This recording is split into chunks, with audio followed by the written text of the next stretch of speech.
Hello, everyone. My name is Daniel. I'm one of the TAs for the Bio 107 lab virtual lab lectures. And today I'll be talking about cellular respiration and fermentation and how it applies to your virtual labs that are due this week. So first and foremost is that all living things require energy. Regardless of form, we all require some sort of energy source. Cell respiration is the method by which we convert some sort of matter. In our case for cellular respiration, we're going to be discussing how we convert glucose or carbohydrates into a usable form of energy, specifically ATP. Now, to begin our general reaction, to actually make energy, we need our starting material. Our starting material in this case is going to be glucose. Glucose is a monosaccharide. It's pictured to the left here. So the blue diagram shows a linear model, and the white diagram shows a cyclic model. So the linear model is a simplified model which almost never exists in nature, because as soon as it hits any type of environment, it wants to bind onto itself, and it forms this ring-like structure. So you'll always see them described as these cyclic rings whenever you see them in diagrams or anything like that. So this is what is considered a monosaccharide. So it's one individual compound or molecule of glucose. Now, in the middle section, we have what are called disaccharides. So disaccharides are just two monosaccharides fused together by a glycosidic bond, sorry. As you can see here, pictured here. Now, in this case, we have a glucose and a fructose bound together to make a sucrose. Now, there are various combinations that could occur, and any variation creates a disaccharide. A glucose to a glucose is a disaccharide. Where things get a little bit complicated are the polysaccharides. So polysaccharides are generally your structure-based molecules. So on the right side, we're looking at what is cellulose. So cellulose fibers are essentially the skin and structural support for plants and leaves. That's what you're seeing here is a myriad of glycosidic bonds forming a giant polysaccharide chain. So 3 or more considers it a polysaccharide, 2 makes it a disaccharide, and 1 makes it a monosaccharide. Now, the next ingredient in the reaction is oxygen. So what does oxygen have to do with this? Well, the role of oxygen is to act as the final electron acceptor in the electron transport chain, which we'll discuss later on. And we'll go into a little bit more depth as to what that actually means.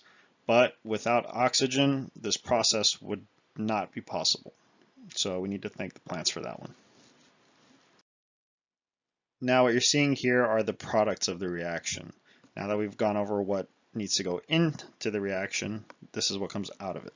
So what comes out of it is 6 CO2 carbon dioxide molecules, 6 molecules of water, and about 38 ATPs. So the ATPs are adenosine triphosphates.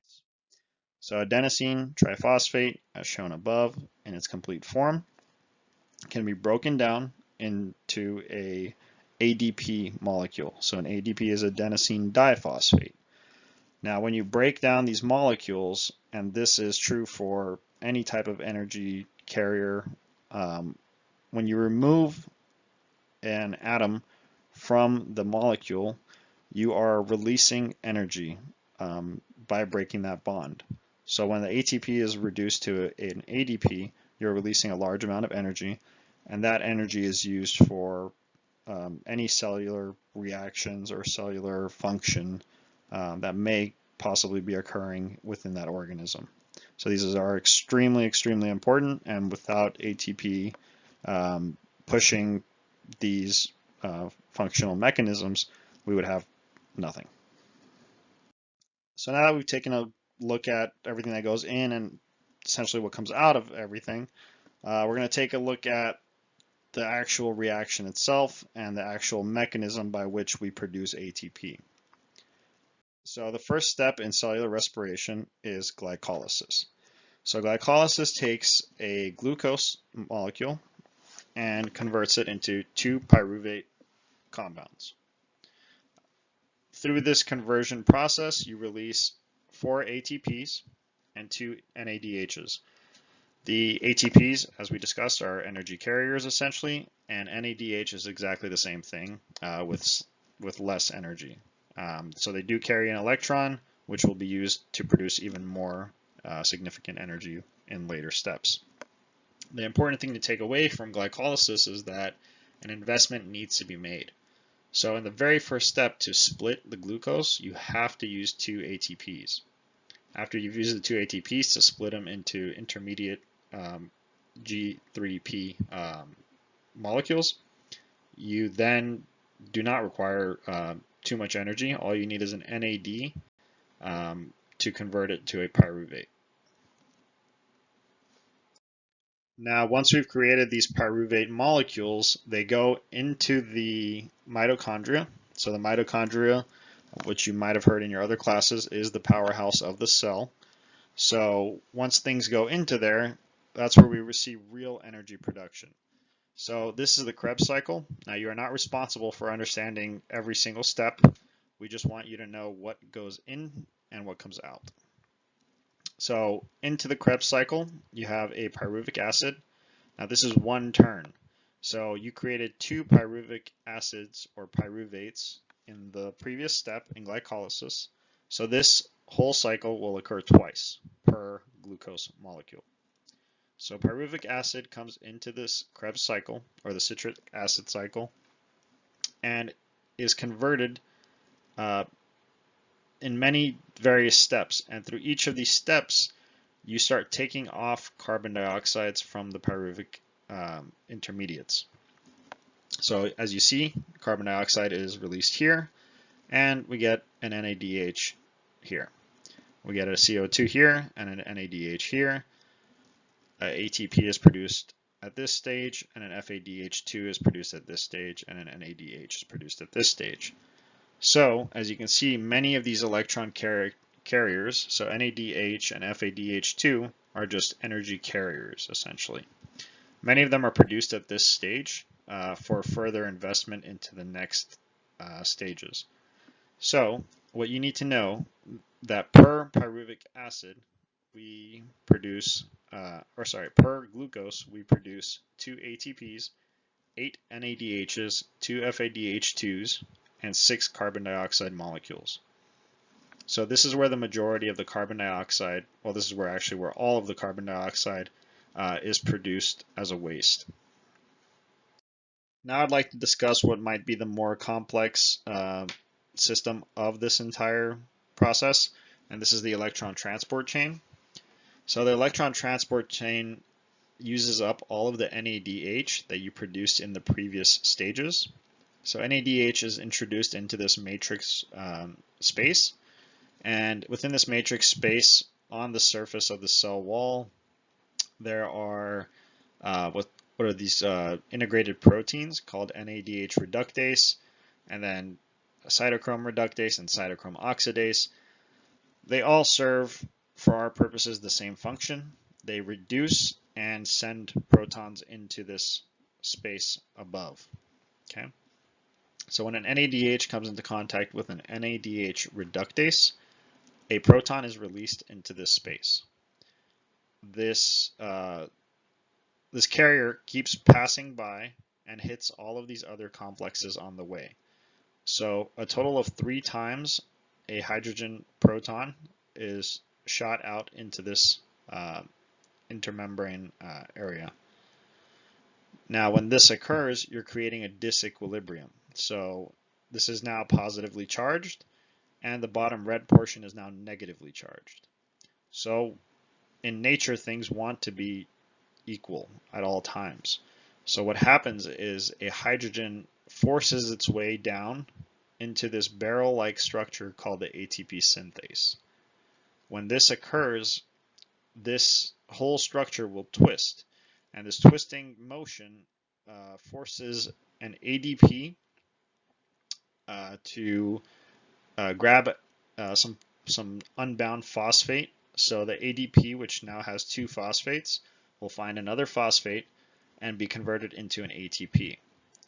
Now this happens multiple times, very fast, all the time.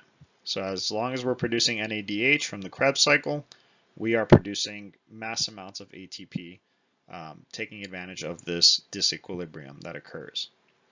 Now, we spoke about the importance of oxygen and where it's actually used. This is where it's used. So oxygen is the final or terminal electron acceptor. So oxygen will come into contact with that final unbound, those unbound protons, and they will bind to the hydrogen protons and form water. So as a waste product, we produce water from this entire reaction. Now I know that was a lot to follow, so please do listen to this at a slower rate if possible. But I do have this slide up for you guys. This is a complete overview of everything that happens during cellular respiration, what goes in and out of the systems, and that I think is the most crucial information. So use this as a map if you ever get confused as to what went into the cycle, or if you ever got confused as to what went out of the cycle during your experiments. Take a look at this so you have a better understanding of what's going on.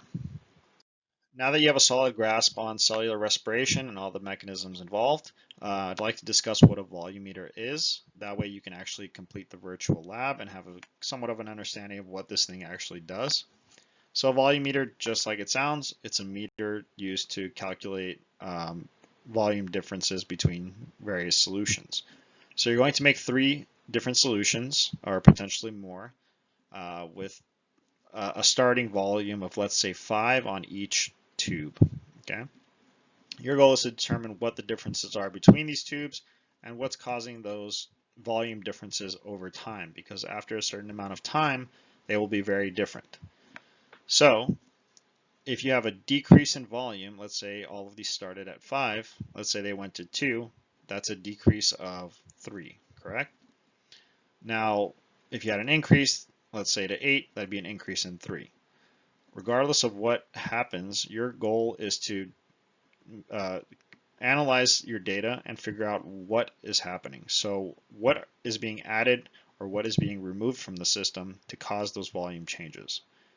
In your analysis and in your assignments, this is what you are responsible for, and you should have a grasp of this given the information you have already learned for cellular respiration.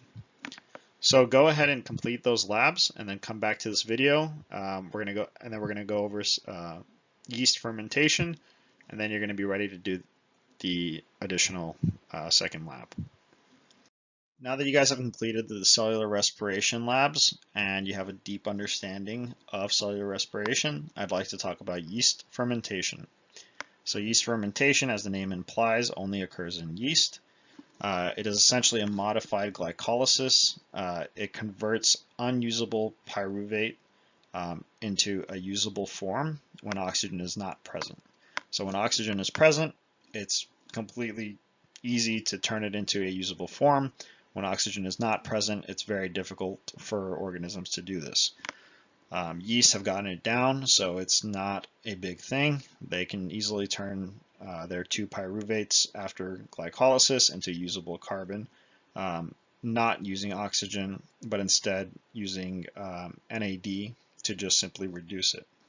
This is effective, but it's not efficient. So they are able to do it in survival scenarios, essentially, when environments get very bad, but they do not prefer this method because we have a significant reduction in final ATP count. So the whole reaction process is quite simple. All you're doing is going through regular glycolysis, using NAD instead of NADHs to reduce that pyruvate into acetaldehyde. And in this process, you're releasing CO2 as well as ethanol. So now that you have an understanding of yeast fermentation, I'd like for you to go ahead and complete the final lab for fermentation. Before you just dive into that, I'd like to quickly go over what a respirometer is. So respirometer is a tool, a very cheap tool, simply used to determine the respiration rates of your culture. So are they absorbing some sort of gas? Are they releasing gases? If you want to know, this is the best way to do it with liquid cultures. All you're simply doing is stacking a tube within another tube and suspending it. So you may start off with, let's say, a level right here, as I drew through the numbers. Now that level might change into what we already have established here in this image. So you might see increases, you might see decreases throughout your samples. Your goal is to figure out what is happening here. Given what you've just learned about what goes in and what goes out of these systems for fermentation, your goal is to determine what is causing these changes and why are they changing at these specific rates. So you're going to be responsible for taking time and looking at the differences between each ingredient that you've entered into the system. Once you have done this, you are done with this module.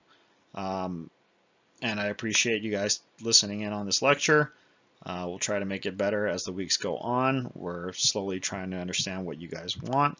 So if you have any contributions or any suggestions on how we might make this better, please leave it in those surveys following the videos. And we appreciate you guys. Thank you.